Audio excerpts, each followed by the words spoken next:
Hello बच्चों, let's read the question. The question states, in a DNA strand of length 340 Armstrong, there are 100 nucleotides, 100 base pairs, 100 nitrogenous bases और 100 sugar phosphates. हमें question में बोला है that the length of the DNA strand is 440 Armstrong. Now we know DNA strand में अगर हम helical rise देखें, so that is the distance between two consecutive bases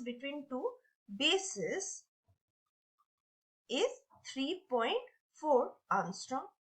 So to calculate the number of bases present for calculating the number of base pair, we divide the length of the DNA by that of the rise per vertical base pair. So हमें question में length of DNA दिया हुआ है 340 Armstrong and the rise जो हमें बताया है that is 3.4 Armstrong. So based on that we can say the number of base pairs will be 100 base pairs. Now in cases of if we have to calculate the nitrogenous bases,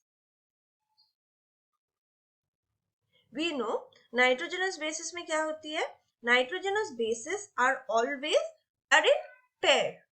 So we calculate the number of base pair as 100, whereas in case of nitrogenous bases, to calculate 100 into 2, that is equal to we will have 200 bases. So in the question we are given in a DNA strand of length 340 Armstrong, the answer will be it has 100 base pairs because nitrogenous bases will be 200. So we have seen that the number of base pairs will be 100. Calculating based on length of the DNA, that is getting divided by the rise per vertical base pair. Hope you understood it well. Best of luck.